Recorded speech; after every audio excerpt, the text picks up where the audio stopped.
इस वक्त हम परिहार थाना परिसर में हैं। इसी बाइक पर सवार होकर दो युवक परिहार के तरफ से मुसन्निया जा रहे थे, लेकिन अचानक वो ट्रैक्टर के चपेट में आ जाते हैं और जैसे ही ज़मीन पर गिरते हैं तो खून से लथपथ हो जाते हैं और उनको देखकर देखने वालों का भी रूह कांप जाता है। हर तरफ खून के धब्बे के निशान पाए गए थे और हर तरफ खून ही खून दिखाई दे रहे थे। और वहाँ पर दो व्यक्ति जो ज़िंदगी और मौत के बीच में जूझ रहा था, वो पिछले 20 मिनट तक उसी जगह पर ज़िंदगी और मौत के बीच में जूझ रहा था, लेकिन उसे कोई भी उठा करके अस्पताल तक पहुंचाने का प्रयास नहीं किए थे। और जैसे ही थाना का गाड़ी घटनास्थल पर गया तो उसे उठा करके सरकारी स्वास्थ्य केंद्र में लाया गया था, जहां इलाज के दौरान ही एक व्यक्ति का मौत हो गया था और दूसरे को सीतामढ़ी सदर अस्पताल में रेफर कर दिया गया था और सीतामढ़ी से भी उसे पीएमसीएच पटना रेफर कर दिया गया था। 2 दिन तक वहां इलाज चलने के बाद 3 जनवरी को शाम में इसी गाड़ी का फुटेज दिखाए थे। उस समय इस गाड़ी का हालात कुछ ऐसा था कि लोग सोचने पर मजबूर हो गए थे कि जिनका भी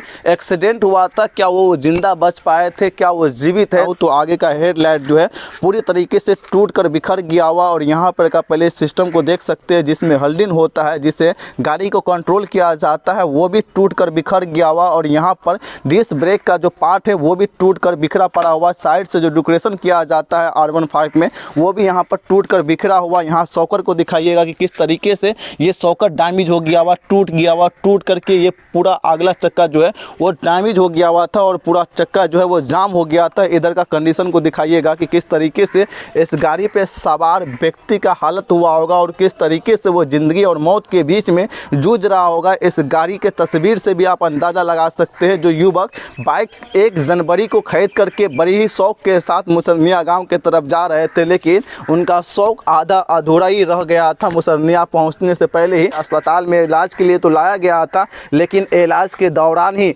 गणेश कुमार का मौत हो गया और इनके बाद एक युवक जो जगदीश कुमार था उसे सीतामढ़ी रेफर किया गया था। सीतामढ़ी से फिर उसे पटना रेफर कर दिया गया और पटना पहुंचने के 2 दिन बाद उनका भी मौत हो गया है। मौत की पुष्टि 1 घंटा पहले ही कर दिया गया है, क्योंकि इस घटने की बात किया जाए तो जैसे ही इस घटने की लोगों को जानकारी मिला तो लोगों का रूह कांप गया था और देखने वाले भी सबसे ज़्यादा दहशत में थे कि ऐसा क्या हुआ कि ट्रैक्टर के चपेट में आ गए थे। उसके मुसन्निया गांव निवासी जगदीश कुमार के रूप में की गई है। जगदीश जो परिहार से मुसन्निया की तरफ जा रहे थे और इसी बाइक पर सवार होकर जा रहे थे और जैसे ही मुसन्निया गांव से पहले ही जो स्कूल के पास दर्दनाक हादसा हो गया, उस हादसे में उनका मौत हो गया है। और इस घटने के बाद पुलिस प्रशासन से मिली जानकारी के मुताबिक अब तक कोई भी आवेदन नहीं दिया।